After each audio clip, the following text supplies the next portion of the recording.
My mind is set, my grind is set, my heart on ice cold. I'm only here to even the score. Whoa. My mind is set, my grind is set, my heart on ice cold. We down right now, but did it before. Whoa. See from here we going up. Made the call, I shown up. Now the game is sewn up. Say my name is blown up. We up, we up, we up, we up, we up, we up, we up, we up. See from here we going up. Made the call, I shown up. Now the game is sewn up. Say my name is blown up. We up, we up, we up, we up, we up, we up, we up, we up. What's up, everybody, and welcome to the United Ones podcast, episode number 44. That's 44. We are the only podcast that features a UCF National Champion, a former UCF radio host, an ESPN analyst, and hoops player, an infamous, yes, infamous rapper, our resident influencer, and IG star shooting the breeze talking UCF Sports. Remember to like, follow us on YouTube, IG, and check out the 70-plus teams and conferences on the I did it again. College Huddle Network. It's just so easy to merge those two things together. But you'll find our content on there. You'll find other Big 12 content, the Big 12 show. We participate on that. So make sure you're checking that out as well. All right. So for this week, we've got a couple of we got to pour one out for the shorties that aren't making it to the show this week. Josh Lazar is eating ice cream. That is his excuse for not making the show this week. Unfortunately, we will also be without Ben Stout. However, you do have the remaining crew. So we got Alan back from Europe when he managed not to get arrested and, stay over there. But we've also got Trey Neal back. So excited about that. This week, we're going to be talking a little bit of UCF football recruiting. We've got the transfer portal that giveth some 4 stars and taketh some 4 stars away. So we'll be talking about that. We'll also be talking about UCF basketball. So a little change in how, you get access to basketball games now that we've stepped up to the Big 12. We're big time in it. We're also going to be talking a little bit about Mustapha Team, who's on the floor for us and practicing and what he looks like. And then the board of trustees had a lot of announcements this week. We talked a little bit about a new deal with Coke. So Coke deal, we had, some information about our budget, where we stand. We understand what we're going to be earning, and we're going to be talking a lot of different things there. And then, of course, Alan will be giving us his oxymoronic fact of the week. So without further ado, let me go ahead and bring on the crew. First to the stage, Trey Neal. Hey, Roger, what's up, man? How you doing? Glad to have you back after that Father's Day dinner. I hope you were not paying. Breaking news, Roger likes to cuddle, according to Alan. So with that being said, let's go ahead and bring on the other spoon. Alan, welcome to the show. Hey, what's going on? Welcome back from Europe, man. How'd you make it out alive? I made it out alive, ate a lot of food, and happy to be back. Feels like I haven't been on the show in a while, so excited to be back. Yeah, you haven't, but that's okay. We're glad that you're back. Glad that you got to enjoy my home continent and got lots of food because there's plenty to eat over there. All right, let's get started. Let's talk a little transfer portal this week. The transfer portal giveth and it takes away. So, Alan, why don't you tell us a little bit about Rakeem Stroud, one of the Giveth players? I think you mean recruit, not or high school recruit, not transfer. But so we got what was that? You're right. Yeah. No, just wanted to clarify. But so UCF landed their 10th verbal commitment of the 2025 class. Comes at a good time. It's DB out of Tampa Bay Tech. His name is Rakeem Stroud, as you mentioned. 3-star recruit, depending on, what outlet you look at. I personally use 247 composite, but he's ranked as a 3-star in every outlet besides Rivals, where he's listed as a 4-star. A little bit of a smaller guy, as a junior, someone that's going to have to grow into his body. He's 5'11", 160 pounds. So pretty light dude, but he comes from Tampa Bay Tech, which is actually his teammates with another UCF commit in the 25 class, wide receiver Santonio Holmes. So it feels like a little bit more we're starting to build the Tampa pipeline. I think, during the Gus era, there hasn't been a ton of Tampa players. It's been more, Central Florida and a little bit of South Florida. So it is nice to do that. And Tampa Bay Tech, for, any high school football lovers, they're a pretty good program. They actually compete in the same district as Armwood, which is generally a powerhouse in high school football, where former UCF safety Kyle Gibson went to school, and I believe he actually coaches there now. And Tampa Bay Tech they actually finished first in the district standings over Armwood with a 10-3 record. So really good program, great program to have a pipeline to. Now we have 2 guys in this class. But back to Stroud, he was originally committed to Wisconsin, verbally committed, and literally he took an unofficial visit to UCF last year when he was a sophomore. And then UCF literally offered him yesterday, at least officially on the recruiting outlets. And he committed to UCF, or flipped to UCF that day, decommitting from Wisconsin. So it was nice to get a flip from a Big Ten school, someone that Wisconsin was pretty high on. So, I think it's a good addition to the class. And I don't know if you guys mentioned this last week, but it comes at a time when, DeMarcus Gardner, a DB that was in our class, unfortunately flipped to Kentucky. So being able to, regain a member of the secondary was a big, part of this decision. I think why Gus went ahead and quickly made an offer to someone that was clearly interested in coming to UCF. He said it was a business decision, and he talked about how it was wanted to play closer to home, play in front of his family. So I think it's a really good addition to class. Obviously, we're still pretty far away from the 25 signing day, but it is good that we're able to recover from losing Gardner, who was one of our highest rated recruits in the 25 class to date. And also, it did move UCF's class down. We, for a while, we had been in the top 20. We're now number 49. Obviously, that's going to shuffle a lot in the coming months. But, getting Stroud obviously helps the cause. Well, and I think, when we were talking about recruiting, the average recruiting ranking, we're still up there, Correct. right? So it's just, there's a lot of schools in this past week that have signed a lot of players. And so the number of players for us, is still lower than a lot of those other teams, but the quality is still ranks up there. So, one of the things I'll say about him too, this is still a top 100 recruit in Florida. So if you've got a top 100 recruit in Florida, it's the top echelon of the recruits in the state of Florida. And that says a lot. He had 21 P4 offers. We say P4 right now. It'll be P3 soon. But, at the end of the day, this is still in line with a lot of those recruits that we were talking about earlier. And I feel like you mentioned he's a little lightweight, and he is. And, according to Trey, we give high school teams give them 2 inches and 15 pounds. So I think he's more realistically, he is around 160 pounds after having seen him play. But he's going to fill out. He's also young. And what I mean by that is he's younger than what the average recruit is at his age in his class. He's actually, I don't know if it was based on his date of birth, like he was born close to when school started or whatever, but he will fill out quite a bit, especially in a if he gets into a strength and conditioning program. 5'11" is good height. He's got good speed. And from his tape, he looks pretty solid from his high school tape, but he's going to fill out quite a bit, and I expect big things from him.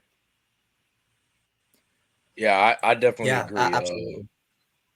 the guy that used to be at Wisconsin, Coach Coop, I call him Jack, but he's actually coaching. I think he's like a defensive analyst at Wisconsin. So, and I trust the way he evaluates talent, especially the back end guys. So I think he's a good player. I haven't watched any tape, but again, if he was committed to Wisconsin and they want him, I'm sure he's a very good football player just because I know one of the guys there. Well, and Luke Fickell's there now too. Yeah, and he's a great evaluator. Great eye for defensive talent, right? So that's kind of what he's known for. He's a defensive-minded coach, and he's known for that. So if Luke Fickell wanted him, and it seems like honestly, the Wisconsin fans, there was a lot of noise out there by Wisconsin fans. They were pretty upset about losing him, and it's interesting that, we've lost recruits who wanted to stay home in the past, but now we gain one that really wanted to stay home. And according to people that are around the program, he's kind of been waiting on a offer from us, and it's nice to pick up someone like that. So yeah, he's rated on 247 and on the composite as a 3-star, but I think the only reason for that is because he's a little 160 pounds. As far as how he plays bigger than he is. He's got good speed. I think he'll grow into that frame. So I think overall it's a good pickup, and it's also solid that we were able to fill that cornerback position that quickly, especially with someone that's close to home. I love the fact that you mentioned Tampa Bay Tech in the same vein as Armwood. I don't think a lot of UCF fans. Everybody knows Armwood. Everybody knows IMG, but Tampa Bay Tech in the Tampa Bay area, which produces some really good football players, that's a pretty good pipeline to open up with regard to high school. So all in all, I think this is a significant positive for us. Unfortunately, at the same time, as you mentioned, we lost DeMarcus Gardner. So that was interesting that we lost him to Kentucky, especially like that. I'm guessing he wanted to go SEC. I'm guessing they threw a bag at him. From the scuttlebutt in college football, Kentucky actually has surprisingly one of the higher NIL budgets. So they're kind of one of those sneaky NIL budget type of schools, right? That, Ole Miss has a lot of money as well.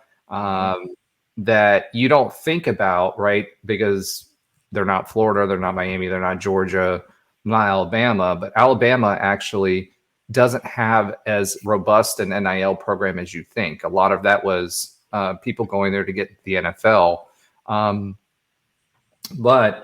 And Kentucky, though, of those schools in the SEC is in the higher tier of NIL programs. So they're spending a lot of money, and the last couple years, they've actually been upgrading their roster pretty significantly and have been doing a lot better in the SEC as a result of that. So Kentucky's not the Kentucky of old. Well, Kentucky's always known for basketball. They've been able to spend on basketball, but they're spending on football now.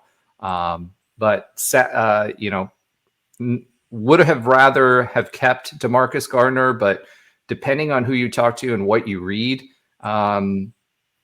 ultimately Stroud may be a better cornerback and defensive back than what DeMarcus Gardner is. So very interesting there. You also mentioned in your notes that Kendarius Reddick is also rumored to potentially be flipping to USC. I've heard that that's a rumor, but just a rumor that he's pretty much going to be sticking. I mean, USC is hard to turn down. Don't get me wrong. They're going to throw. Huh? I said he got an offer from them. Well, yeah, he got an offer, but more importantly with USC, and I think he visited it as well. I think more importantly with USC is, the bag that they're going to be able to throw at him, and this is really, do you want to go all the way to the West Coast to go play for USC? I mean, they'll be playing in the Big Ten. They're a storied program. They're the premier West Coast program and have been for a really long time. So there's a lot of positives there, and they throw a lot of money there. I mean, we remember what the scandals were like in recruiting for USC in the past with some Heisman Trophy winners getting stripped initially, but now they've got them back. And, they were saying, hey, we got downtown apartments and BMWs and Lambos and $100,000 in spending cash. So that was back in the 90s. So you know what I mean? That's what you're dealing with USC. But it's really, I think, going to come down to whether he wants to stay in Florida or go out to the West Coast. And I will say this: things that I'm hearing is, he has that rumor of potentially flipping, but good chance of him staying home. So we'll see how much the dollar bills are worth to him and how big of a McDonald's bag he needs to get. Because UCF right now, their NIL bag, we're starting to Biggie size certain meals. Let's just put it that way. That McDonald's bag is getting a little bit bigger. So I think we're competitive, but obviously we can't throw around money like USC just yet.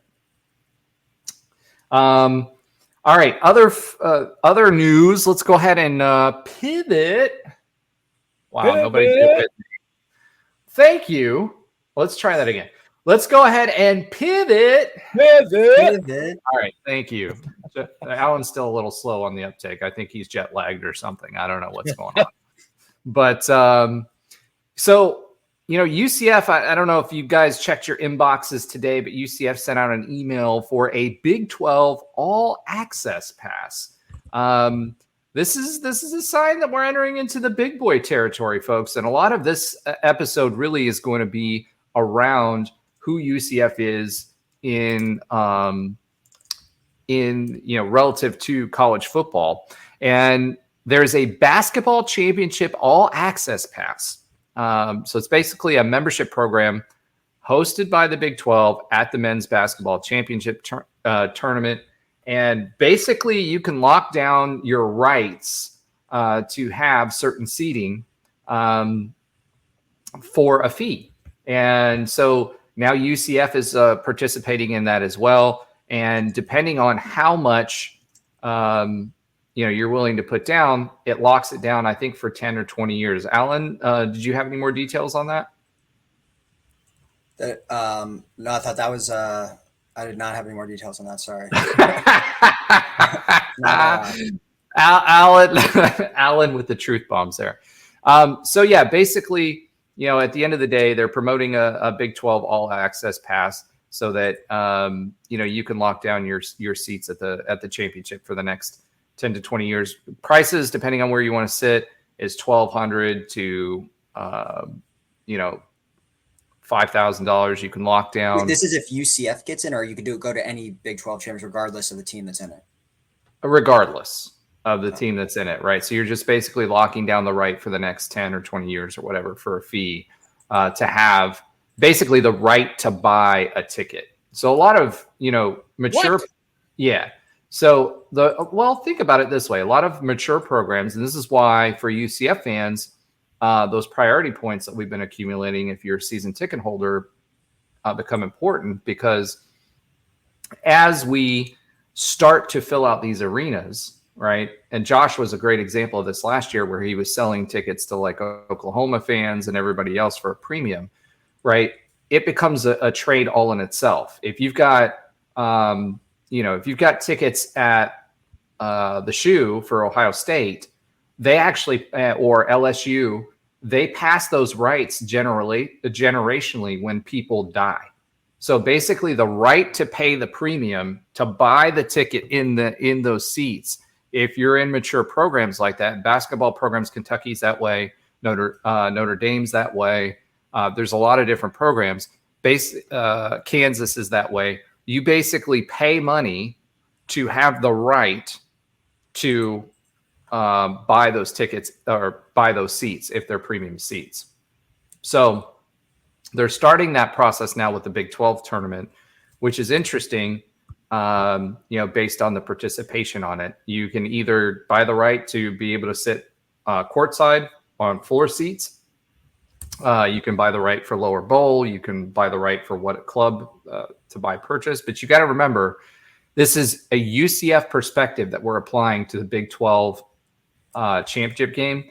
There's a lot of teams that fill their stadiums, right? Or fill their arenas.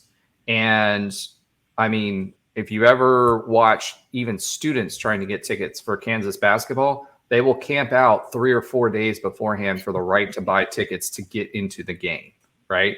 So UCF used to have those long lines for the, for the students to get into our football games, right? Now imagine having kids camp out for 3 or 4 days, and that's passed on to donors later on. They pay that premium, and so this is a harbinger of things to come for UCF and especially basketball. And this should tell you how serious of a league the Big 12 basketball conference is. So we're big time in basketball. Another thing I kind of wanted to talk about was Mustapha Tiem. He is the 7-footer, the 2025 guy who reclassified for us, our first 5-star. He's actually practicing, right? So he's on UCF's practice courts. I was watching some footage of him. If you guys remember Taco Fall, he was super tall, right? And they actually, when he first came here, he could only be on the court for a few minutes at a time, right? Mm-hmm. And they had to build up his ability to stay on the court, his wind basically. And he still, even like his senior season, his last season with us, would take the ball, catch the ball, dribble it, or bring it down low, which for someone that tall, you don't want them doing it, right? And that's because they can't dribble very well and they're not very nimble. I was watching this kid in this practice video. He plays like a tall forward. Like, he is that nimble, flexible. His game is developed. He's got sky hooks, but his footwork is excellent. He's just way more athletic and uses his body way better than just standing under the rim and swatting people, right? Which is what you would expect from someone that tall and that big, especially at that age.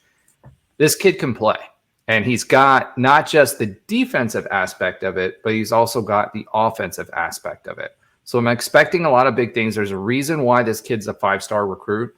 And I'm telling you right now, he's still going to develop. He's still, tall, skinny. He's going to benefit from a weight training program. But even then, he's not uncoordinated. He can handle the rock. His footwork's solid. He's got offensive game outside of the, outside of the 3-second circle. He can move. He pushes. He pushes guys. He gets low when he needs to. And he can dunk, not just because he's got a little hop, because he's only got like 2.5 feet to jump to be able to dunk the ball. This kid's got some hops. So way more athletic than Taco Fall or what you've seen in the past from bigs at UCF. Way more athletic than Ben ever was. Sorry, Ben, had to get that in there. But I'm really, really impressed with not just his ability to defend, but also his ability to move with an offense that flows. So, he's going to be real exciting to watch, and I expect that guy to make it to the NBA, probably not like a one and done, but maybe because he's still young and needs to develop. But I expect him to make it in 2 to 3 years. So that bodes really, really well for what we're trying to do. And by the way, yes, they're still hitting the floor with their hands on defense. I saw him do that as well. So he's getting into the Johnny Dawkins defensive mentality. So kudos to that. Really good first returns as a former basketball player and semi-pro player. Seeing a guy like that move is really, really dangerous. And Lord knows I wouldn't want to play against him. Yeah, I mean, anybody that's 7 foot athletic is very, you're not gifted with both. You're either really big and kind of clumsy, or you're just too short and very athletic. When you have both, that's what makes most NBA guys. When you're a 7-footer that can move, that can handle, that's not, tripping over his feet, that can rebound, that can, just move with the pace that the game is now. It's not how it used to be, where it's a lot, more back to the basket kind of guys. They want your big men to be skilled. They want your big men to be, almost like you said, Roger, play like forwards, move like forwards. Not necessarily to that elite level, but, the closer you can move like a forward and be 7 foot, the better. So again, I've been saying it. I think he's our starting center. I think that's why we've been getting just guards around him. I think they're just they kind of knew if whatever he needed to get, be able to reclass and come. I think that's what they wanted, was just for that to he was like the missing piece to what they want to do.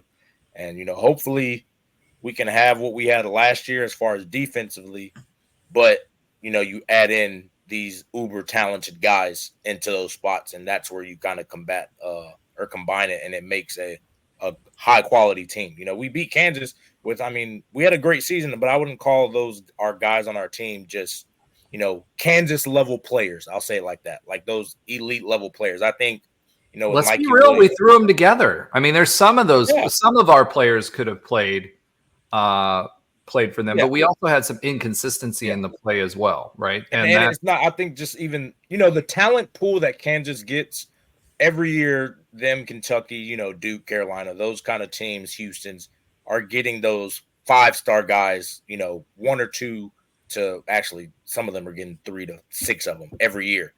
So the fact that we have one, but then you consider Mikey, who was a former 5-star, and I forgot his teammate that plays on the wing, that was a 5-star too. Like, you get that, and then you can put that kind of talent in a Johnny Dawkins mentality of a high defense, but also very offensively skilled. I think the sky's the limit. I've been, trying to speak Elite 8 minimum. I text that in the group every once in a while. Elite 18, whatever. This ain't an Elite 8 team yet, dude. This ain't an Elite 8 team yet. But I'd love to be wrong.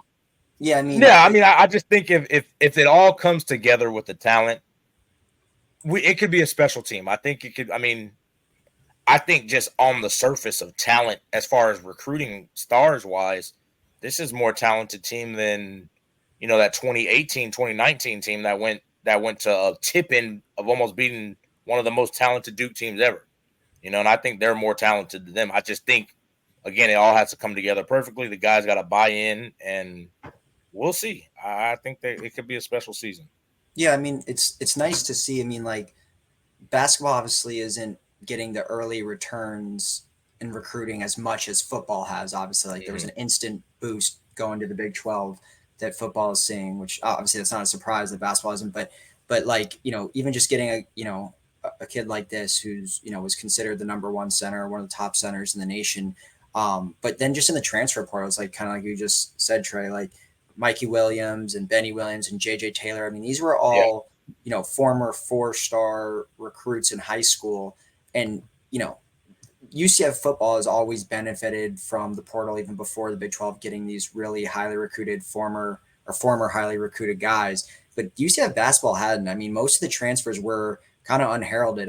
They've worked out and been, become some of our best players in the last couple of years. But like a guy like, the Keyshawn Hall or the Benny Williams or the Mikey Williams, we weren't getting that in the portal. So it is starting to come together. I've been a pretty, and I don't want to use the word hater, but just someone that I don't have a lot of faith in. Oh, come on. You've been sipping on that haterade. Yeah. I don't have a lot of faith in the basketball program as a whole, just as someone that covered the team, watched the team.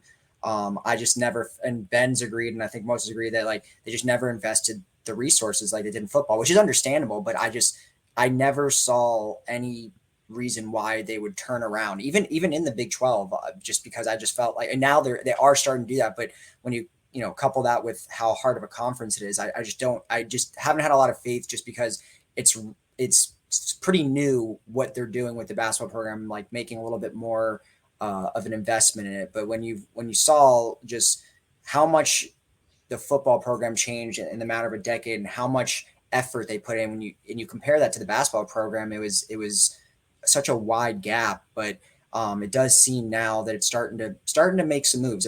I don't know what's going to happen this upcoming season, or really any of the upcoming seasons for that matter, but it does seem like it's starting to, maybe turn a corner a little bit here. Yeah, I think you are seeing some of the Big 12 effect. I had no doubt that eventually it would trickle down, but my whole thing, and you guys have heard me, talk about our basketball program and what our expectations were before the season. Last season, we overachieved, right? All of our expectations. I was trying to get this in when Ben was talking about this, because we expected 4 wins. That was the highest total in conference that we had predicted, and they exceeded that and could have won more. I do think that part of that, by virtue of being in the Big 12 conference and being in the state of Florida, you're going to see a lift in basketball. With Dawkins at the helm and the performance as of late, and the question, we talked about, we thought that he would get us through the Big 12 transition. And then, we said we thought he'd get a couple-year contract, which he did. That Dawkins isn't the hire for me, like a Kelvin Sampson or somebody who's going to attract those kind of recruits. So getting TM here, it was a huge win. Getting Mikey Williams here was a huge win, right? So it's the Friday Night Lights effect, right? Or the Last Chance U kind of effect from that. But even then, Mikey Williams still had opportunities to go elsewhere. So, I do think there's a little bit of that. And if this team can do well, it can act as a springboard if these pieces come together. I just wouldn't expect them to come together right away year one. What we saw last year with the pieces being put together and plugged into the system was unique. That's not usually how you see basketball being played. Now, all of that being said, back to, the scorers that we're putting around a big defender, we also have another 7-footer right behind TM. And I think the fact, when I see TM move, he moves more like CJ Walker. He has the hops. He has the ability to drive the paint as big as he is. I don't want him ball handling, right? But if he needs to catch a pass, within the free throw line, they can create space for him and he can drive the paint, unlike someone who's less mobile or nimble or whatever. So that opens up a lot of options for you offensively in what you're doing and trying to push people to the arc with the shooters that you have and the point scorers that you have. And if you have a point scoring 5 that can take a one-on-one and do well offensively, that opens up a lot of doors for you. I also think the number of shooters that we have, the number of point scorers that we have, really signals that transition to what Johnny Dawkins wanted all along, which was, a lot of people that you could, rely on their shooting at around 38 to 40%. We've got some 3-point players, and having that defense that's going to be focused on turnovers and running full court press or half court press to score. And that's kind of what we did last year. And that eliminates a lot of that talent gap. So with the guys we have coming in are an upgrade over what we had last year, right?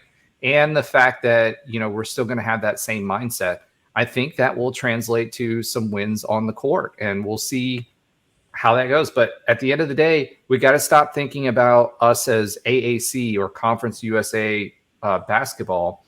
There will be more money that's going to be put into basketball as the dollar signs go up for us from a contract perspective on the media dollars. But in the interim, if we can make some noise with these guys that we have, that's for recruiting. People are going to see that they can win and that they do have the highest stage in college basketball. It's like the SEC. Why would someone choose to go to Ole Miss over someone in an ACC program? Or a Big 12 program. It's the platform. You're at the highest level of the sport when you play in the SEC. I would argue even higher level than the Big 10, unless you're playing for Ohio State, Penn State, and Michigan. 1,000%. Right. So, the Big 12 is the equivalent of that. We have that advantage, and we have the state of Florida. And there's a lot of good basketball players that come out of the state of Florida. So we have potential beyond just what we're able to pay. And then we've, talked about recently the donor, the $1 billion donor that we brought in. If we can get him to continue, and our NIL money has been going up, it's higher than OSU's, by the way. That's why OSU lost so many people. We can compete on the NIL front. We've got Florida and the Big 12 as a platform. Look out for UCF basketball. it's going to make some noise. It's just a question of when, not if. All right, let's go ahead. Since we're talking money, let's go ahead and pivot. Thank you. All right, let's talk a little bit about some things that came out of the Board of Trustees meeting and some recent announcements from the athletic department. First off, a deal with Coke. UCF just finished negotiations with Coke for sponsorship. The revenue from the sponsorship from Coke went up from 1.2 million to 1.5 million in the first year and escalates to 1.7 million. Now, why is that important? On average, the Big 12 sponsorships are for teams is 1.3 million. So we're above market as far as that's concerned. We also get commissions on 35% of sales. So anything that you buy at the stadium or at a UCF event, we get 35% of those commissions. So yes, the Coke products are expensive when you go buy them at the football stadium, but take solace that 35% of that goes back to UCF with $300,000 minimum guaranteed in income. They're also giving us all the products for the players. So not only that, UCF's not having to spend the money to have the Coke products, the Powerades and everything else for the players. So any Coke product that they're going to be used or anything that's under the Coke umbrella, they're giving that to UCF for free. So that is about $131,000 annually that we're saving. And they're also doing some professional development opportunities for our student athletes. So they're increasing that as well. And they're giving us $10,000 annually. So basically they're a shareholder member just from that. So great deal for UCF. We're saving a lot of money. We're making more than average. And Coke has been a great partner for us for a long time. I don't know if you guys remember the little stand-up George O'Leary's that had the Coke products and the Coke. This is before your time, Trey. Okay. But George O'Leary, he when he a little bit after he came onto campus, they had these standing George O'Leary paper stand-ups, life-size stand-ups that they would take around campus, and they were all featured with Coke. So Coke's a longtime partner, and it's a little extra money, that's equivalent of about $500,000 to $1 million more extra money going into the athletic department every year. Also, the Board of Trustees announced that the stadium expansion project, the first installment for the debt service was fulfilled for the budget. So that means, the fact we're not just going, but we're actually paying for the new stadium enhancements. And also the $10 million was allocated from the TDT for the expected revenues for the TDT fund that we heard, that of that $88 million that's going to go in there. Compensation, we talk about coaches' compensation went up $2.2 million. So that means on average, we're paying $2.2 million more for this upcoming season than we did last season in coaching compensation. So we've added a lot of coaches, and there's also kickers that go out to coaches based on performance. So let's hope they pay more out next year for that. And lastly, for the first, not lastly, but for the first time, UCF actually is increasing our reserves. We've been running on 0 reserves for a really long time. And I think this is a byproduct. And the reason I want to point this out, UCF, their budget for 2024-2025 is $97 million. UCF was operating in the AAC with about $77 million. So that's at the level where we're expected to receive $19 million in funds from the last year of the contract. And again, that's last year of our half shares. The Big 12 distributed around 30, I think it was 35 million or 38 million. Hold on, I have it here somewhere. To its members. So, and the new contract kicks in, which will be even higher than that. So we're going to go from 19 million with $2.5 million going back to the AAC for our exit fee from $9 million that we were making the AAC to around $42 to $45 million in distributions from the Big 12 conference. We're at $97 million with an $18 million distribution, with part of it going back to the conference. So that means you're going to be over 110, 115 million. UCF, for us to have that level of budget was unheard of back in the day. So this is big time Big 12 football, and puts us in the upper echelon of the mid-tier power conference members, which again helps us build towards where we're going. And we don't have the issues like UNC's AD that came out and said, hey, we're going to have a $30 million shortfall. University, you need to continue to pay us. Or UCLA, which joined the ACC recently and had a shortfall of over $100 million just on their stadium project alone. So UCF's in good financial position, and that's important because it's going to allow us to be nimble as these new things, and we have all this uncertainty going in the NCAA with the players getting paid up to $20 million. We're going to be positioned for that, and a lot of schools aren't. So I feel like, we're talking about what payers will get paid and what they're getting paid right now. As that NIL, it'll still exist, but a lot of it comes into the university. Not everybody's going to be able to pay what we can, and I feel like you're going to see a recruiting bump in 2025, fiscal year 2025 and 2026, which is when that's expected to hit. So it was $34.8 million in conference distributions. And again, that's going to raise based on the TV contract and our share of the playoff money as we go up. Also, $35 million raised this year in donations. That's the highest we've ever had by far, and eclipsed our budget. We also have a future, what they call Pegasus partnership, which is this is like the Orlando Health, the Advent Health, Nemours, Addition Financial, those large donation sponsorships that we're receiving for our athletics program. We have 2 more in the works in the defense and technology industry, 2 more in entertainment, and 3 more in energy. So think about multiple, like essentially doubling the amount of partnerships and income that we're receiving from that. And lastly, last but not least, Kenneth Dixon. If you guys don't know Kenneth Dixon, you should, because he's a big time booster for UCF.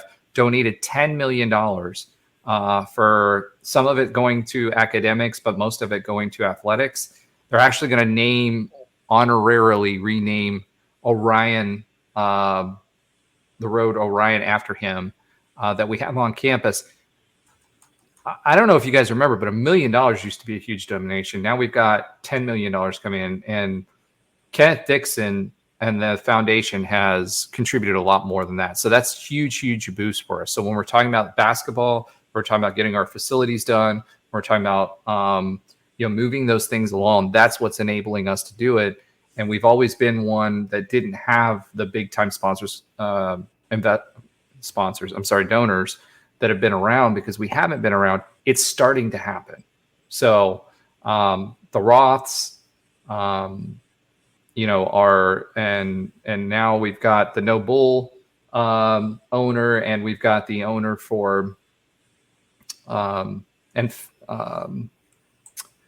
I can't remember the other one, for the cryptocurrency coming in. These are all guys with hundreds of millions or billions of dollars that are starting to invest in UCF football. So we are big boy football, big boy basketball, and we're becoming a power conference. And more importantly, we're managing our money well. So as much grief as I give Terry Mohajir, he's done a great job with our budget, and it's going to position us well moving forward.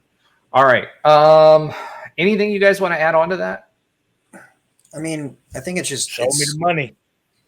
Well, yeah, I mean, show me the money. It's great to, it's like you said, we couldn't fathom this a decade ago or whatever. And we know how much money is a factor in competing in today's college athletics, or, I mean, always was the case, but even more now. And to be able to get to the point where we're going to be making this type of bread is great to see. I mean, UCF has always been a school that's done more with less, and now we're going to be able to do more with more, right? So it's really great to, be able to compete resources wise and financially with, like you said, Roger Frozo, it's not going to be Texas, but Texas money, but to at least be, this is going to be a very competitive budget. We're able to compete financially, and I think it just shows the direction of the program. Like, we've been on the rise now for a decade plus, and that's only going to continue. And those resources are just so important. Yeah, I mean, I think again, you don't have to be, like you said, the Texas money wise or the A&Ms or big time, but you want to be competitive. You want to be in the realm of what it takes to win a national championship. Ultimately, that's the goal. It's to win a national championship, and I think is that the goal, or is the goal to get in the SEC or the Big Ten? Because that's my goal. I'd like to just win a national championship. I'd be fine with winning a national. Yeah, what are you talking about? I think for the program to survive long term, I would trade. Here's a good question for you: would you trade getting into the SEC or the Big Ten for a national championship in the short term? No shot. No shot. Because winning a national championship will help you get into the SEC or the Big Tens most likely. So, yes. I mean, I guess in your hypothetical that doesn't matter, but like, I want the Natty. A national championship. We have a real one. I disagree, but okay.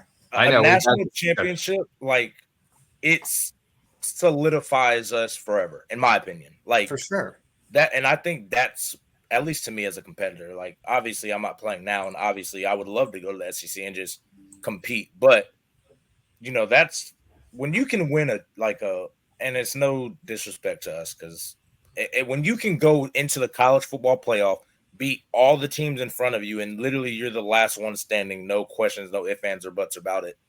There's something about that is just different. There's something about that. You're standing, how people look at people look at some of these programs now. That's literally all they hold that weight. I mean, before a couple of years where Georgia was winning, people looked at Georgia as an elite premier program for something they did in 1980. Yeah. Like, that's how much winning a national championship matters. It matters that much. Because again, truthfully, we can go to the SEC. I don't think we will, but we could go be a Mississippi State. And how great is that, truthfully?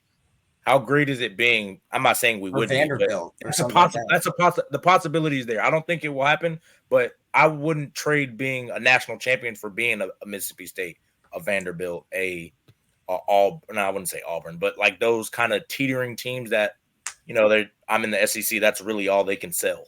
I wouldn't trade that for a national championship. All right, so I'm gonna take a different twist on that, and my twist is the long-term view versus the short-term view. And here's where this is coming from. There was a meeting of the NCAA conferences, a national meeting, right? They met for a week last week somewhere in some location. So imagine this: you are ADs, your presidents, your conference officials, your commissioners, all that stuff. You spend a week together, right? And all of a sudden, one day for 3 hours, the president of the NCAA, Charlie Baker's missing. And all of the now P5, but that goes away here soon, conference commissioners go missing and have their own meeting without you and decide what the future of Division I college football will look like, including Charlie had come out earlier in the year with a plan of separating the P5 conferences into essentially another division. So those conversations were going on at this meeting. Nobody knew about them, and they made decisions. Now, we are Power 5 now, soon to be Power 4. We've said all along that we're going to be Power 3 here pretty soon, right? How long do you think it takes for the Big 12 to be eliminated and become the Power 2? Why would they eliminate? We talked about like the basketball though. How could you eliminate you can't eliminate Kansas from? But you can absorb if the long-term play, the whole conversation has been around the Power 2, right? Right. The Super And Two. I think that's what ends up happening, truthfully. Right. So they would would take trade more teams from the ACC and the Big 12, obviously. Yeah. Yes. I mean, Kansas, I think, would be out the door pretty quickly to the Big Ten. Yes.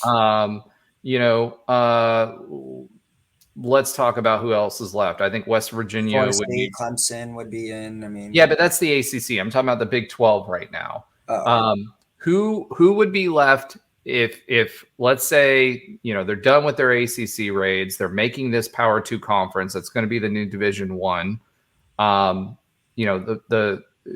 Basically the like what happened to the Pac is the perfect example, right? You still had teams left in the Pac, and they're now fighting for relevance. They literally stopped being a voting member for at least 2 years after this athletic season's over, despite the fact that the Pac-12 technically still exists.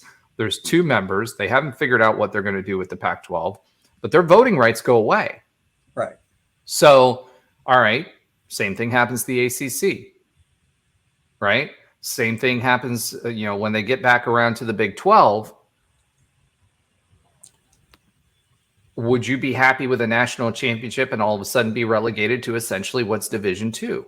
I have a question. How does it like destroy? Like if we have like 16 teams or whatever, what is it? 16 teams in the Big 12, 18. Sorry. How can the Big 10 and the SEC just decide that like the Big 12 doesn't count as a conference? Like you just said that 5 commissioners all made a decision together, but how could these 2 just be like, all right, the Big 12 is no longer a conference, or the same way they did to the Big East.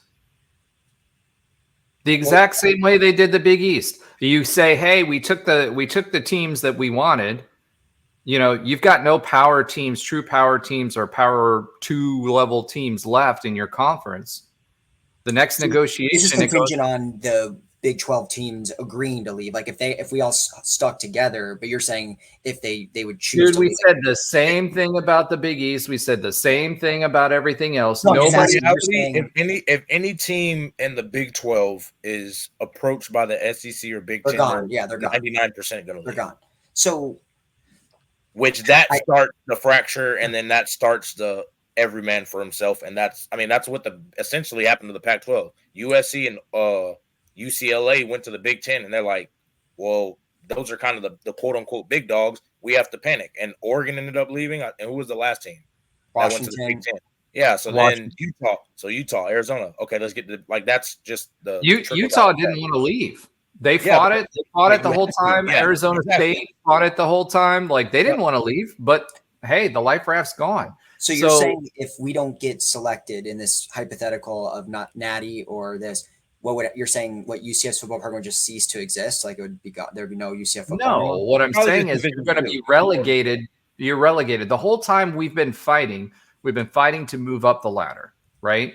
And the whole point is to make sure that we are a major college, let's call it football because that's drive sports, right? Football brand, right? And that we have access to a national championship, et cetera, right? Yeah. So now, you start pulling teams from the Big 12 and the SEC and the Big 10 starts pulling in more revenue dollars, starts pulling in more, hey, we've got better quality teams here. So that's justification for us to have more playoff slots. And we have, they're doing the same thing in college basketball right now to get more P5 teams there. You've seen the same thing happen to the NIT. It's not a far cry to say, hey, you're now in the AAC again, right? Okay. So that to me is the choice, right? I would rather us make sure that we have a life raft into whatever the SEC Big 10 thing is going to be, right? Because essentially there's going to be a new division. That framework was talked about at this particular meeting. It's just about stripping the rights of those particular conferences through their decision making after they strip the teams that they want. I want UCF to be part of those teams because I want us to be relevant. We have a chance for a national championship. We have the chance to be a relevant football program. We look at the TV slots. Do you want to be on FS1 or do you want to be on Fox? Do you want to be on ESPN or do you want to be on ESPN2? You know what I mean? Yeah. So, if I get a national championship, I want a national. I'm gonna be honest. I don't think there's any scenario where I'm not going to take a national championship because I think that's the hardest thing to do in college football is win a national championship. I think you can say to the reference I made earlier. I think if we were to go to the SEC, we could be a power team because I believe in our location. I believe in the type of recruits we can get if we're access that entry. But realistically, we also could be a Florida middle tier. And I don't want to even be middle tier. If that means now, if we don't get a national championship, period, obviously yes. But for a national championship, I wouldn't trade middle tier for that. I would take the national championship because of the rarity. Because again, everybody, Mississippi State, they can't say they've won a national championship in football. Vandy can't say they've won a national championship in football. We would be able to say that. We can say that now. So here's in the hypothetical though, like in the or like a real natty though. So it is a real natty. I'm sorry, I'll always disagree with that. We can go on a whole other. I have feelings on it too, but we can go on another round of that. But I like your question though. I completely understand where you come from, Roger. If the only two options with no other factors are basically become irrelevant and have no chance of competing for a national championship for the rest of time or a national championship right now, then 100% I would choose what you're saying, Roger, which would be going to the SEC. So we still are a real football program and not, in D2 where no one gives a crap about us.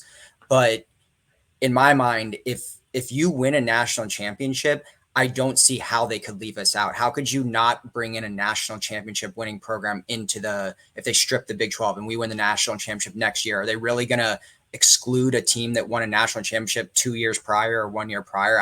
That doesn't seem realistic to me. If the hypothetical is like, no, if we win a natty, they 100% still won't take us, then yeah, I'm going to go with what you're saying. But I think winning a natty would bring unprecedented exposure, all types of stuff, and just elevate UCF into a new level and immortalize us in college football history where you'd kind of have to take us. We would essentially we would be looked at as how you look at a blue blood because of that national championship. Like every team's won national championship. You look at them. No, I think blue blood is multiple natties. Not blue blood, but you just the way we look, like the way people still talk about Miami, you would get that, but modern day football. Like you'd get Miami was head and toes the most talented team of that era. So I think if we were to do it, it would be looked at a lot differently, especially in a world with social media, a world with all the. Miami is a really bad example of the point you're trying to articulate because I'm saying how people look at just that one team, that one era of Miami football, not how they're looked at. Yeah, it's immortalized forever. It's forever. You can't, as much as we can talk about the program, 2000 to 2003 was peak football. That's what's carrying them now. It's literally carrying them right now. 20 years later. I don't think it's carrying them anymore. Well, Roger, here's this. Do you think when this eventually happens, will Miami get a life raft, or are they going to be relegated to D2 or whatever? I think they'll be relegated to D2. I don't see how they leave Miami. So then you're basically. Let me put it to you this way. Last week, the Miami Herald put out an article that said, "Is it time to hang up Miami athletics?" Right? Athletic, so, the whole every single sport. The football, yeah. Football. So, yeah, football, basketball, whatever. That's ridiculous. It is and it isn't. Because let's be real about this. It's not like they're the bottom of the ACC. Hold on. Well, they haven't been relevant in football the entire time. But it's not like they're. Hold on, let me finish. Right. They have not been relevant since they joined the ACC until what was it, last year or the year before that they were in contention for the championship. That was at 2018 when they beat Notre Dame. They started out 10-0, and they were number like 3 or 4, and they collapsed at the end. It was like 3 or 4 years ago, I believe. It was like the year after we went undefeated. Yeah. So again, let's look at what the current climate is today. FSU. If anybody's going to get a life raft out, it'll be FSU and Clemson. 100%. Right. Yeah. And followed up very closely by UNC, UVA. After that, there's no taking 4 teams. You think they're only taking 4 teams in this scenario? That's it from the ACC. Yeah. Well, I'm saying total teams. So between in this scenario, let's talk about the brands where they are today. Miami in their peak in the early 2000s, yeah, 100%. Miami and FSU are both being scooped up. It's not even a question, right? But today, if the SEC and Big Ten were choosing, I'm not convinced that the SEC is even going to take Florida State, to be honest, because they're definitely taking Florida State. No, hold on, because of Florida, right? Today, in today's climate, it depends on what the Big Ten does too, right? I would think that the FSU just became AAU, so they're a legit target for the Big Ten now. There's no more contingent states, right? So I could see, I definitely see those two going away. Everybody else in the ACC is not looked at very favorably. I don't see them as far as a program. I'm just talking football. I know program. I'm 1,000% with you. I think every year football either. I don't think anybody looks at Miami football the way that they did in the past. But Roger, every single year, Miami is a preseason top 25 team, whether they deserve it or not. I mean, I think this year they're going to be a top 15 team just off of. I think they're literally getting this credibility because of that. Like, I don't think they've done anything to earn it. If it was my opinion, I think we've done more to earn a consistent top 25 team the last, 10 years. But we don't get that credibility. Why? It's not because of on the field. I truthfully think it is because of hype. I think everybody wants that old Miami back because of how it made them feel then in the early 2000s. Whether it's right, I don't agree. It's not that Miami team anymore. They don't bring the people to the stadium. They don't have the performance on the field. The only thing that they have is recruiting. They don't have the fans. We've surpassed them. I mean, even if you look at something as esoteric as sales, they don't bring the Miami viewership. So if you start stacking up the teams, because it's a numbers game now, we've reached to the point where the Foxes of the world and the ESPNs of the world have said, hey, we're not going to pay you anymore. They're not going to take Miami. I just don't see how they don't take the whole should they disband their athletic room? That's just ridiculous. I mean, it's not like they're. Well, I agree. I think that's an over feeders. I mean, they're still. I mean, yeah, they may be middle of the pack, but it's not like they're wallowing in 0-12. I mean, I just looked at their every single year since 2016. They've been ranked at some point in the year, so that shows like how early.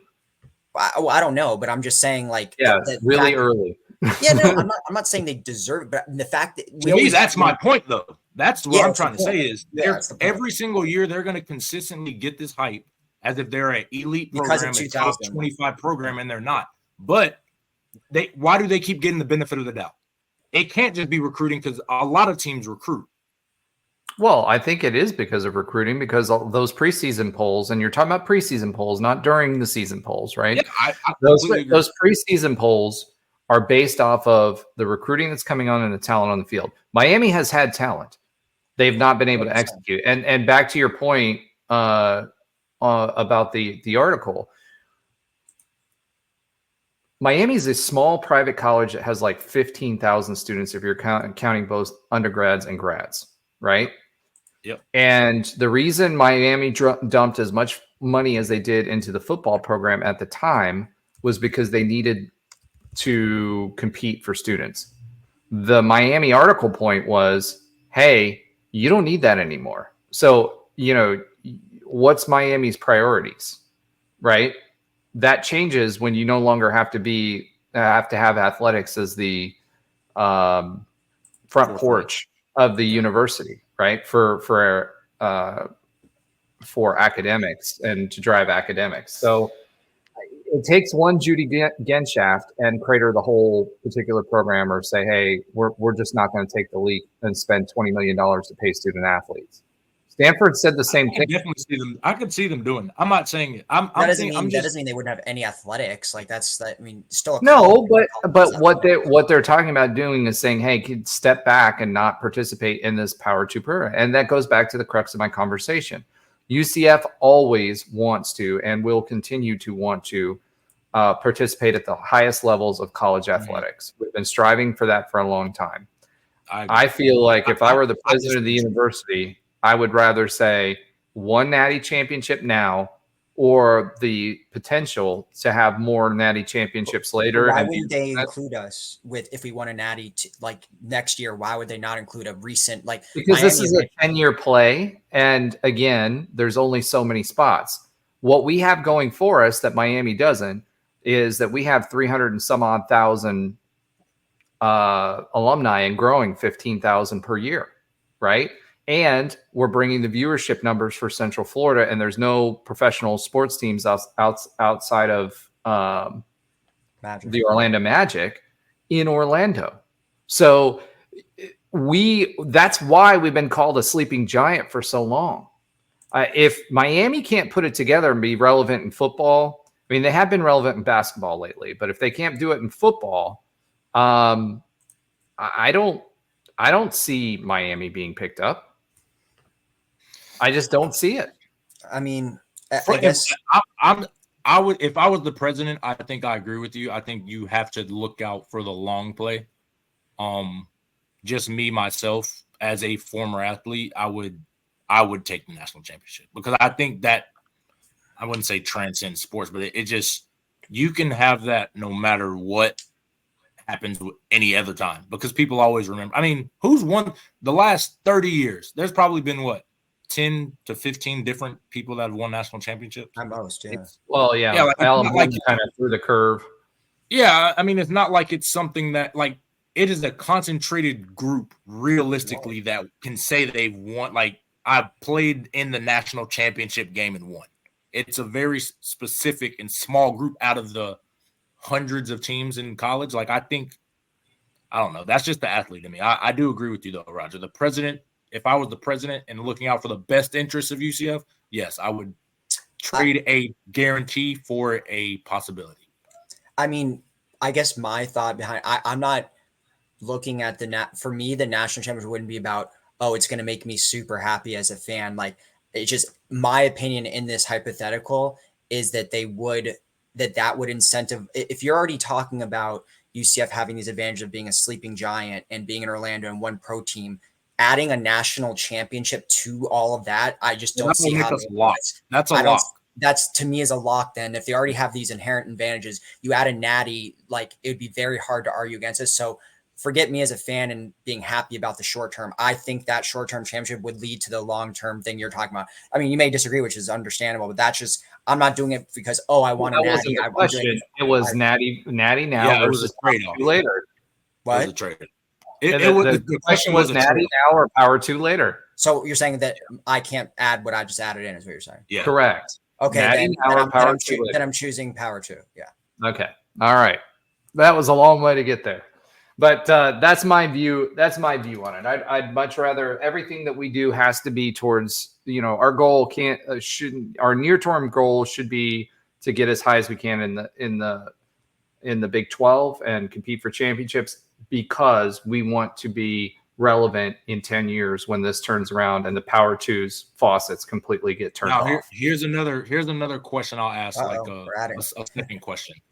Would you trade a Natty in the now for, you get to be in the Power 2, but we don't ever play for a national championship, and we're pretty much not really close. We hover around the middle for the end of time. Alan? It's a great question. Well, I guess, do I do I only know about that happening like in the moment when I make the decision, and then my memory gets wiped once it happens, and then so I won't know what's going to happen. If you could putting asterisks on it. If you could see into the future, like you can take the national championship now, or you can trade in the national championship, but you will become Mississippi State. I think in that scenario, I would choose still choose the Roger Big Two scenario, because even if we're never going to win a national championship, the alternative of being not in the Big Two, you're never going to win a national championship anyway. So you might as well at least still be playing in a national sense and all that. So you're saying trade a guaranteed national championship. Like, yeah, you might not ever win a national championship again, but you can say, and you will have won a national championship. But then they're not. Then they're relegated if they win the national championship. Yeah, then they'd be relegated. Say like you're in your hypothetical, we win the national championship next year, but we never get to the Power Two. We're just relegated to whatever it will become. Right. Or we don't win the national championship, but we make it to the Power Two, but we are just a middling team for the rest of time.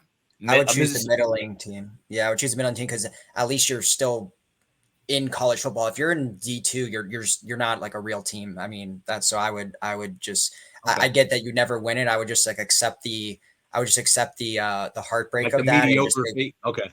Yeah, I would just, because at least you're still playing in real games, big games, and like I'd rather be that than be, I don't know, like Wolford State or something like that. Yeah. So I get what you're saying. I get that. Hey, don't disrespect Slippery Rock, okay?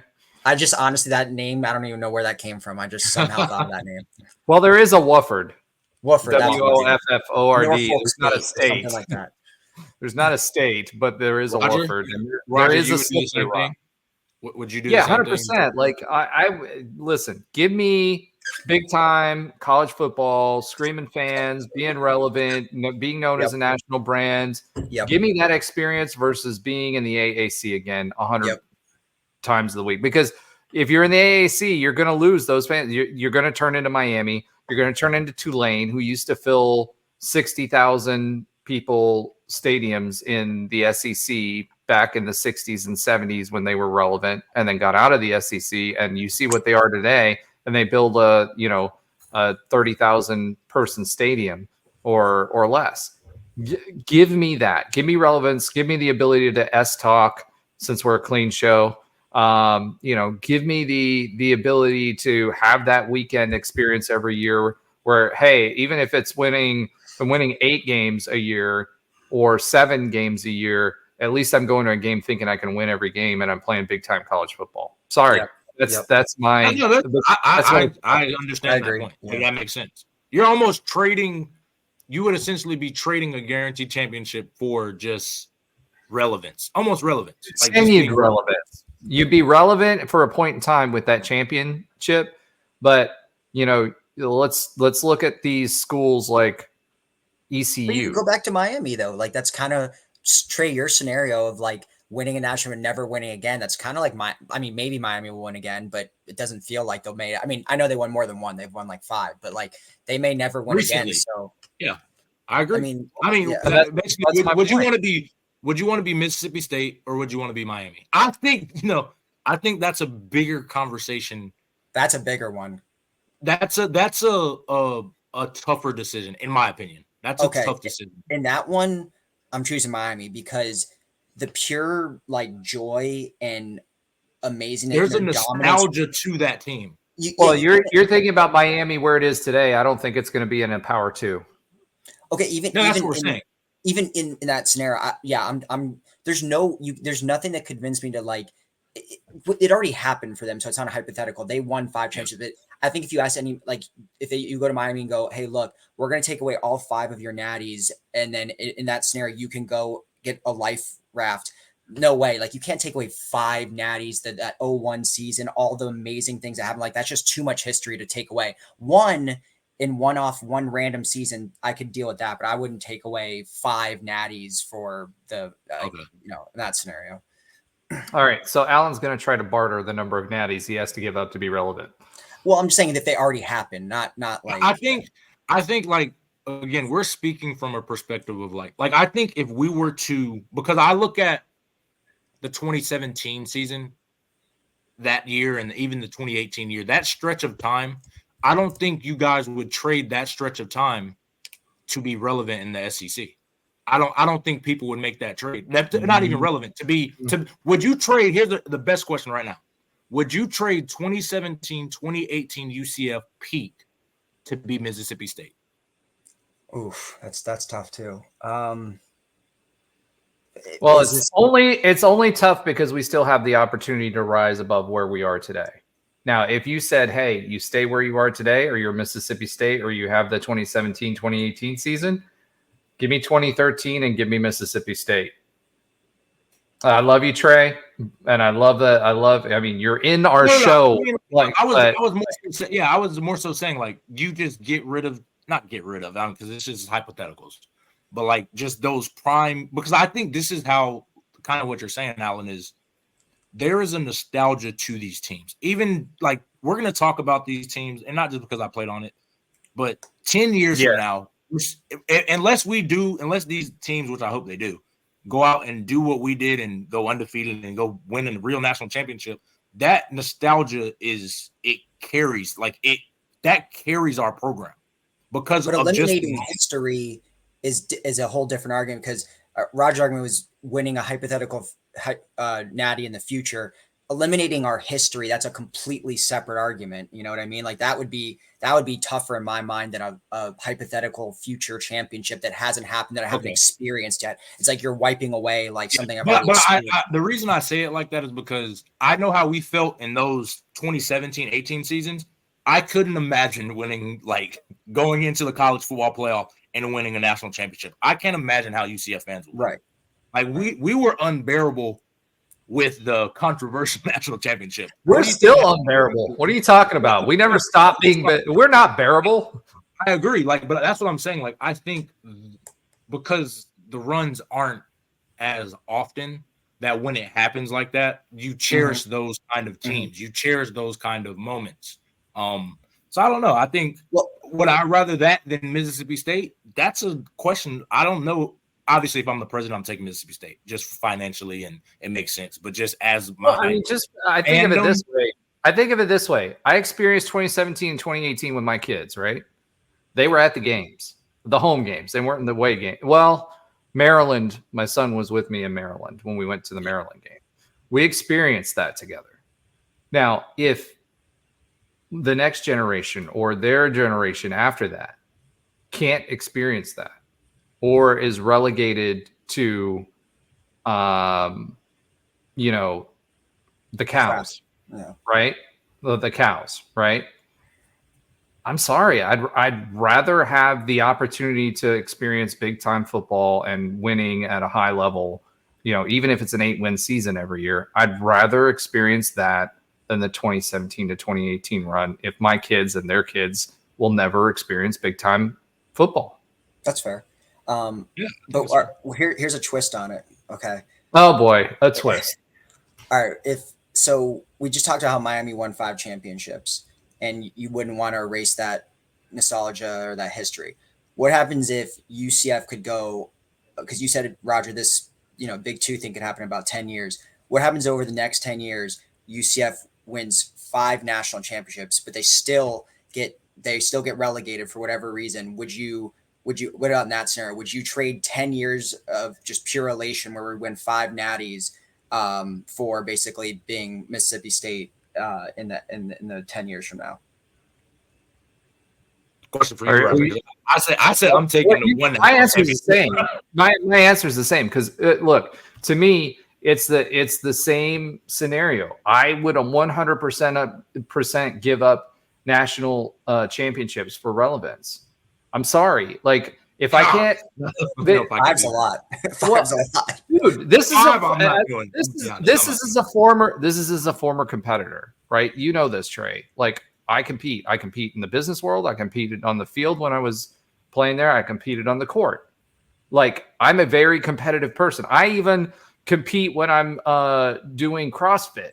I got to be the number one with the amount of time and the number of calories burned and the number of reps done and miles ran and everything else. I'm a very competitive person.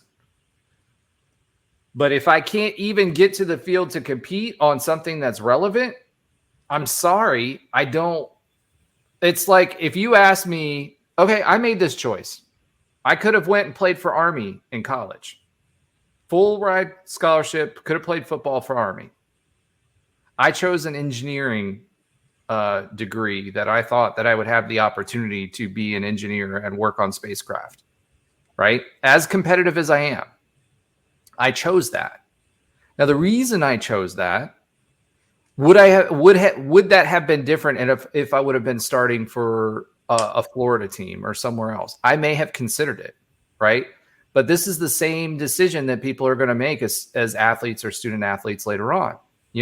Yeah, there's something about getting on the field and making those memories. But if I don't make it at UCF and now I have to go JUCO or something like that, would I continue to put the time, effort that it takes to be a student athlete or an athlete in general at that level to continue to do it? I don't think that I would.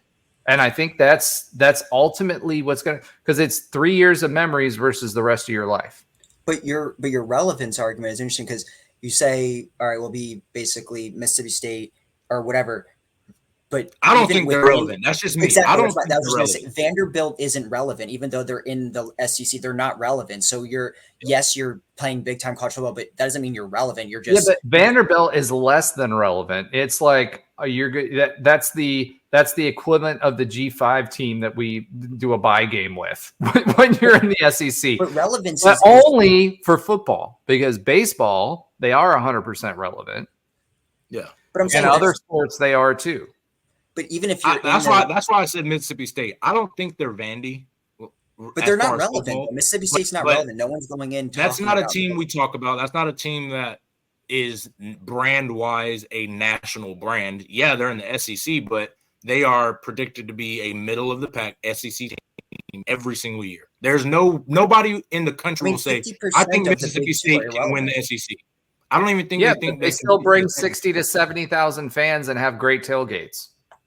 No, listen, I get that. I'm not saying that. That's what I'm saying. If that's the decision maker, then by all means. I'm just saying I'm not trading 5-year national championships in 10 years. I think that relevance would supersede everything. Like I think you could have that forever. I'm definitely not trading 5 national championships. Because if you're a 7-win team every year in the Big Ten or the SEC, you are irrelevant. No, you're not competing for the conference. You're not competing for a national. You're not nationally ranked. You're irrelevant. You're relevant. You're relevant in the sense that, yes, you have 60,000, 70,000 fans and you're playing UGA. You're playing all the real relevant teams. You get to play them and you get to say, hey, we had a chance to beat them, but really you didn't. But you saw schools make that choice already. I agree. Look at what happened with Texas. Look at what happened with Oklahoma. Look at what happened with, and that's just the Big 12 examples. What do you mean? Look at Colorado. Look at, look at Texas A&M. Look at like any of these schools that have really moved around, for Penn State for a while. Penn State wanted to join the Big East. The Big East turned them down. Wait, so you're saying these schools made what decision already? Sorry, I didn't understand. They made the decision to go play in the SEC, a much tougher conference, versus being the top dog in their own conference. That's an extremely fair counterpoint. Yep. But again, I guess we're really just seeing relevance different. Like I think relevance is truly competing for national championship, not just by default of me being in a conference, I'm competing for a national championship. By default you are. And remember, they are upping the amount of slots, but they're also upping the amount of teams that are going to make the playoffs. Oh, of course. But okay. So do you think Vandy, like, honestly, are they a national championship competitor? No. In football. Today, or could they be? I don't think they'll ever be. I don't think they'll ever be. They could be if the admin threw their money around, because Vandy has a ton of money. Well, yeah, that's another ripple. Look what happened. Okay, look, Vandy is a perfect example, Trey. No, but let's use your example. James Franklin was at Vandy. He was making noise. You went to go visit there and was considering going there at that time. Mm-hmm. What was the noise around Vandy at that time? They were up and coming, and they could potentially contend. And you still didn't choose to go there. No, he didn't, because James Franklin was leaving. He ended up leaving to Penn State. But I think James Franklin left to Penn State because he knows there's a glass ceiling. He can't compete at Vandy. There's it's a stepping stone to Penn State. You can have one-off seasons. Like I'm not saying like Mississippi State. I think in 2014, my freshman year, they were the number 1 team in the country. Dak Prescott. Yeah, Dak Prescott. Granted, that was the one-off year. 10 years from now, there's been no real national championship competition for them, which to me, that's why they're not really a relevant team. Let's look at the Cows. We were number 2. We were number 2 in a Power 5 or quote unquote Power 6 or BCS conference at the time. We were number 2 and we were relevant. Now they're in the ACC or AAC and the laughing stock of the AAC.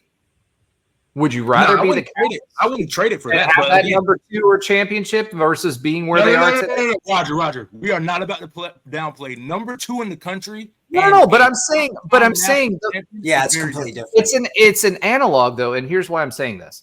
One, they were in a conference that was relevant where they could even achieve number 2, right? Mm-hmm. Number 1. Mm-hmm. Number 2, if we're talking about a championship, we're talking about the height of what that program would ever be, right?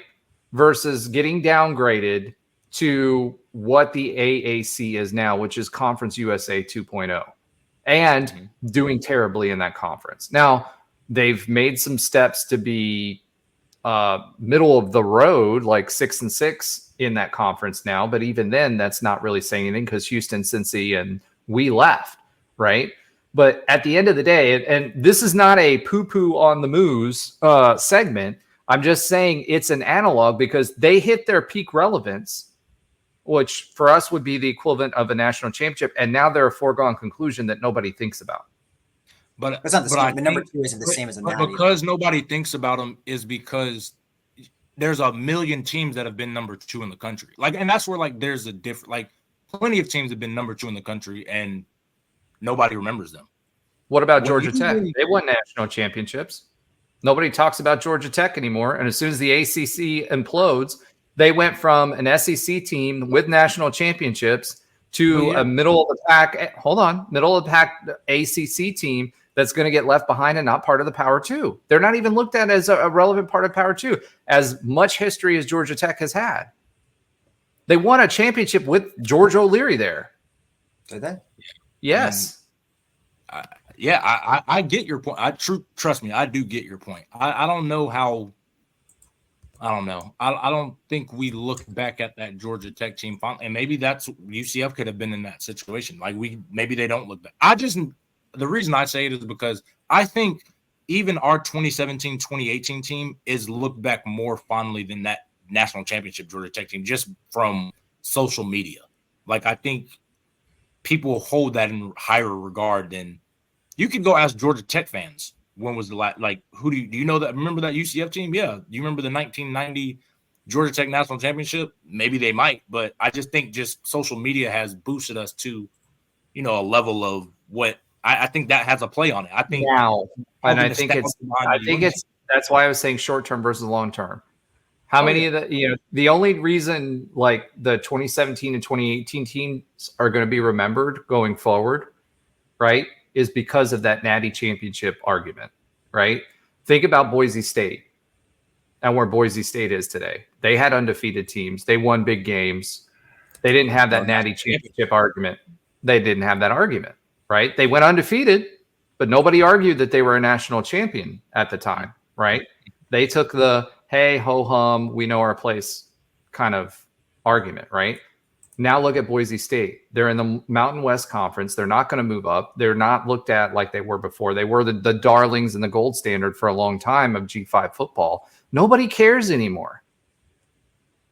I get what you're saying about the relevance and caring and all that. I mean, 5 national championships, that hypothetical, that would be very hard to turn down. But I agree with your argument at a, on a certain level for sure. I guess the thing about relevance is it's all relevant because what kind of relevance? Oh, we're getting football philosophical now.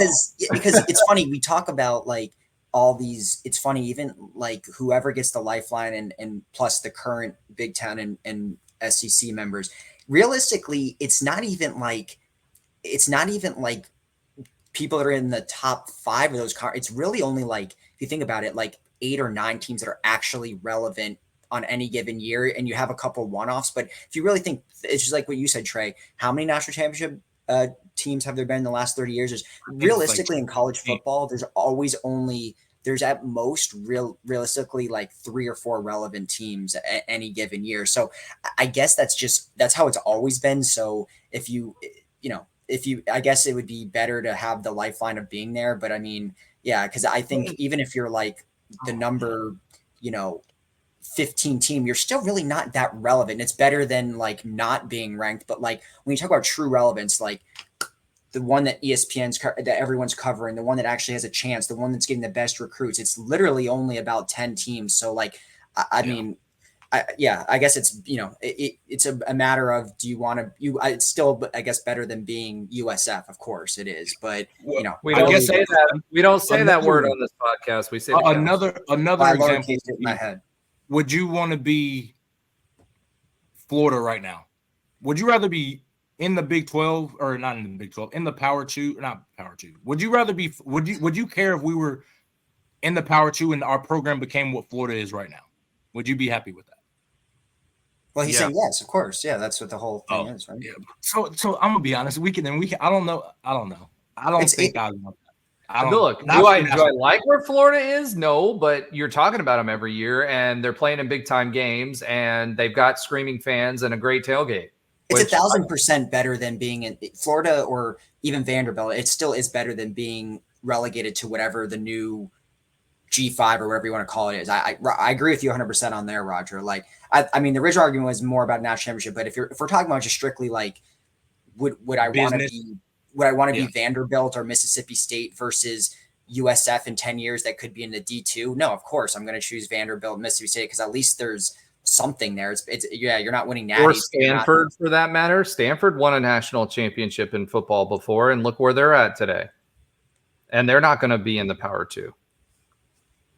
And how venerated was Stanford's brand for a long time, up until probably about 10 years ago. But basically every team that's ever won a national championship is going to be in that Big 2, maybe other than Georgia Tech and I guess Stanford. I mean, I would think who else? Florida State and Clemson are 100% getting in. Yeah, but those, I'm not trying to really have a cutoff, but like those that's teams, the whole thing, though. That's the whole. Like Stanford's national championship was what, 50 years ago? I don't know a lot. Alan, our stats guy, will figure that out for us here shortly. Well, also, I think you have to. Was it a real national championship, or was it one of the things like AP consensus share? Like, because like Alabama's national, or like those are real ones, like where it's undisputed. Like back in the day in college football, Alabama claims championships where they had 6 wins. Agreed, and I used to always use that argument when people would make fun of UCF that the claimed national championship is a thing that's been going on in college football history forever. But I'm talking about like, did Stanford have one of the? But Alabama has also had real ones. Yes, they have the claimed BS ones, but did Stanford have like an actual, 2000 and whenever last time Alabama won, like one of those national championships, or was it like, they were 10-3 and they had some BS kind of national? Let me put it to you this way: they've got 2. They've got one in 1920 and one in 1940. So were those actually 1926 and 1940, and one? And do you know? Okay, so I'm going to take Josh's place this week. Which famous coach that you should know in football lore that still today resonates was their coach at that particular time? Someone that you would know every day, especially in the high school ranks. Obviously, he's dead, right? Yeah. Well, 1926 or 1940. Oh, yeah, I forgot you said that. Okay. I don't know. Off the top of my head, I don't know. Me either. Pop Warner. Oh, sick. Oh, okay. Yeah. Makes sense. So I want to see their national championship that record for those 2 years. If they have more than one loss, I don't think that shouldn't be like considered they were a national championship winning team. And I guess I'm more so looking at like just I don't consider Stanford a blue blood in a sense. They were Like, yeah, 10-0. They were 10-0-1 in 1926. yeah, but I mean, they were playing football without helmets in 1926. I don't count that as football. And do you know who they played and tied for that one? Who? Alabama. So, but I do think there kind of has to be a cutoff. Like, I don't think you could look in the same light of 1926 10-0 and single individual champions in 1940. They're what? They were the sole champions in 1940. No, that's fair. But what I don't look at their 1926 championship in the same light as I look at 2001 Miami's, for example. Like, because Miami's is a long. Well, what happens what happens in 2086? In the national championship there. If you win the championship, in 10 years, I don't look at it the same light because it's not the same thing. And blah, blah, blah. But this whole thing's happening in 10 years from now. So a 2020 championship in 10 years from now is definitely more relevant than a 1926 one. It won't be. I think 80 years. If we stretch it from 80 years, I agree. I don't. That would just be this whole. That's what I'm saying. That's a whole different generate. Like. That's or look at it. And this isn't a Natty champion, but let's talk about a contention in national championships. ECU used to be a football team that competed for national championships. Look who they are now. Do you want that for your program? I mean, Dowdy, they used to have huge $50,000 fan games every game. They were sold out. Now they might get 25 or 30,000 at most. Do you want that for UCF football? I would rather be Mississippi State, have 60,000, 70,000 screaming fans than have that national championship that's just going to be forgotten eventually anyway. Yeah, I mean, it would be forgotten eventually in like 80 years if UCF is in the division. Yeah, but we forget everything. We don't forget everything then. Everybody I don't think anybody knows what was going on. I mean, we know, but it's like we don't really have a affinity for football in the 1940s. We don't have that was such a great team. That's just we don't think that way. And Stanford didn't sustain it either, so it's like, well, they did. They had a lot of winning seasons. They played for a lot of championships. They just didn't win another one. Right. I mean, like Stanford football was relevant over the years. They were relevant with Harbaugh, yeah, for sure. I mean. That was a recent one, but even before that, they were relevant. It's tough choices. Well, I'll be dead in 2080, so I'll be dead in 2080, so I won't care. You're gonna live to 165. Come on. All right, but that's my point too. I'd rather not. That was a good spirited debate there. I think it was, but you proved my point too. I'd rather my kids and my kids go to UCF football games and have them be relevant than trade that for a championship that I got to enjoy. Relevant. Yeah, it's relevant with an asterisk, but it's still better than the playing at the highest level of college football. Let's put it that way. That's fair. So, all right. I think we've beat that horse to death. We've had Alan's philosophy on football. We've had Alan's asterisk. We have Trey disrespect himself and then respect himself. We've been all over the place. And he even hypothesized for us. So we've honestly, that was a great conversation. I think that's worthy. That snippet of conversation is worthy even of its own podcast if we really got down to it. So, all right. We need a 2017 Natty debate for one show. We need it. We gotta wait. We gotta wait for the entire team to be in here for one of those. That's fair. If we have one of those soon, let's do that. All right. That being said, it's almost time to wrap the show. But before we do that, Alan, do you have an oxymoronic stat of the week for us this week? No, I'm just kidding. I got one. It's like nobody's playing. I just wanted to say that just to see a reaction for a second. So I wanted to just talk about. I mean, there's not much going on right now, as you know, in UCF football world. But I wanted to talk a little bit about recruiting, and actually it was earlier in the show, but it was a We good lost point. Trey. Trey was like, I'm done. I'm finished. Oh, bye, Trey. Well, you had brought up that, having a top 60 or top 50 Florida recruit is, it's like having one of the top, one of the best, obviously best recruiting states in the country. And that means they're a guy, they're a dog, right? If they're a top 50 player in Florida. So I wanted to, it's been obviously discussed, and we talked on the shows that Gus Malzahn has focused his recruiting efforts in the state of Florida primarily, and also Georgia.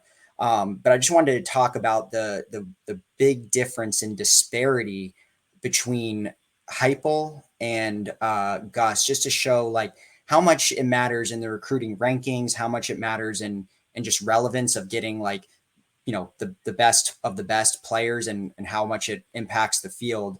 We all know that Heupel went away from, Florida recruiting, even went to your land there, Germany, to get a couple of recruits. One who's still on the team, at Paul Rubel. But who is expected to get a lot of snaps this year. No, that was a great find. But overall, in the 4 recruiting classes that Josh Heupel had, and now Gus has had 4, so I was able to kind of make it equal here. Heupel had 86 high school commits that signed their letter of intent. And 44 out of 86 came from Florida, which is 51%. Now, Gus Malzahn, in the last 4 years since he's been here, has had 75% of his recruits come from Florida.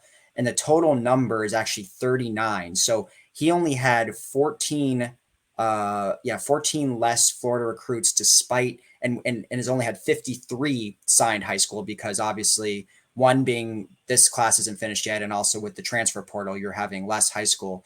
But he only had 14 less Florida recruits, despite having 35 less overall recruits. And that's why I did the percentage of 51 versus 74%. So when I think that's such a relevant stat, because when we look back at this time period, in maybe 10 years or whatever, and, obviously Gus Malzahn's story is still being written. I think, you'll look at the recruits that he got in high school, the guys that became pillars of some of the teams, whether it's, John Walker, whoever the case may be. And I think we'll be able to really pinpoint why. And that's because of the Florida recruits. Obviously, Heupel had that 2018 year, but that was none of his recruits. So when we look at the years that he had following that were less than stellar, we can point to his recruiting classes, and a lot of them were really from all over, and not like, we're not talking, he got a bunch from Texas or California. I mean, there was a bunch of random states in there. If you really go back and look. Arizona, which isn't a bad state, but like Arizona, there was Colorado, there was like, I think even one from like North Dakota, a couple in the Midwest that, just aren't like known for being football powerhouses. So, I mean, I guess it's fairly obvious to say that, but it is just interesting to see that discrepancy, that why would a Florida school like UCF, doesn't matter if you can only get 2- and 3-star recruits, there was no reason Josh Heupel should have went. I even broke it down by class. His last class, he only had a total of 5 kids from the state of Florida in the entire class of 18. The least that Malzahn has had is 10. And percentage-wise, that's still very big, because most of the classes have been around 15 or 16. Well, some of Heupel's. What's crazy about that is he had Randy Shannon on staff. Right, who's like Mr. Florida. So, and when you look at that, it's very bizarre to look at those numbers. And some of Heupel's classes were, when you talk about 5, he had some of those classes were in the 20s, like mid 20s, like 23, 24, 25. So you're talking about 20% of the class being Florida when you're in the biggest hotbed. I'm not saying he could go and recruit against Florida State at the time, but there was no reason he couldn't do what Scott Frost did and getting, low 3-star, mid 3-star recruits in Florida. So it's just so interesting, that disparity. I mean, he's doing good at Tennessee and all that, but I think we can look back at that. He's also not doing the recruiting in Tennessee either.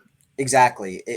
So I think it shows, like, when UCF and Tennessee fans get in little battles, like, and they say like, thank you for him. And we say the same thing back. Thank you.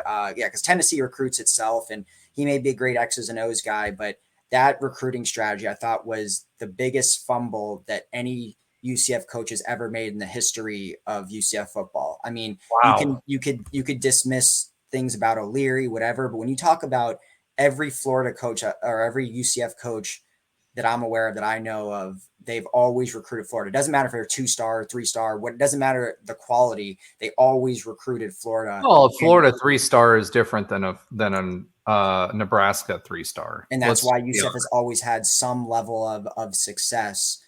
Even if it was in Conference USA, whatever, they're winning 10 games, whatever, because they had the best recruits. You've said that before, Roger. We've always kind of had the recruiting edge, and it's because of Florida. So when you look at UCF's massive decline, yes, we weren't going to maintain undefeated every year, but they dropped, from those years to noticeably a lot worse. And I would have to, this would be a good, I don't even know how many of Heupel's players have even gone to the NFL. I think high school wise, I'm not sure. I know, the Tay Gowan, for example, was drafted. That was a transfer. So I don't even know if any of Heupel's high school recruits have been drafted. Maybe like one or two. So that's just kind of a, interesting footnote in UCF history. Yeah. I mean, the big thing there, he just, not only did he not recruit Florida, I just don't think he had a solid footing in Florida he was only here for a couple of years, so he didn't really have any relationships with the Florida schools. And then on top of that, Randy Shannon was his connection to Florida. And when he should have been automatic. Yeah. When he was, that relationship wasn't great. So I wouldn't be surprised if they didn't sour some of that. If Randy Shannon didn't sour some of that, some of those relationships there as well. So, but at the end of the day, I think it is a stark contrast. And, it's funny you mentioned the Josh Heupel and UCF fans. I mean, Auburn did that for a while when Gus left, and then now all of a sudden they're clamoring for more Gus Malzahn. So I don't think we'll have the same thing with Heupel, but at the end of the day, every team seems to have that. So, all right. That was a good one. I think it's time to close this one out. Believe it or not, because of our spirited conversation around Natty Championships versus Power 2, we've made it to an hour and 46 minutes without half of our team and Nobra. So, I think this was a fun one. I think honestly that 2017 debate might be fun. It's kind of like when Ben and I get in debates about Dawkins. We'll definitely do that going forward. UCF though, my takeaways from this show this week is UCF is definitely becoming the power team that we wanted to. Our revenue is going up. We are frugal, and we're not going to end up with $60,000-$70,000 or $1 million facilities that we're not going to have the money for because money's been cut back because of this $20 million that's going to go to student athletes and all of that other stuff. So at the end of the day, I think we're in a good position. I think we're no matter what happens athletically in the short term, I think we're, as a program, going the right direction. Kudos to Terry Mahajer for being fiscally responsible and setting us up to a point where we'll be able to do the things we want to do, not be in like an SEC team or Washington, who's building a $800 million stadium. But we are in a position to continue to rise both financially and as a program. So excited for that. Excited for the 2017 season debate, and go Knights and charge on. All right, charge on, baby. I guess I have to fill the air since we're missing our famous, infamous rapper who's eating ice cream somewhere.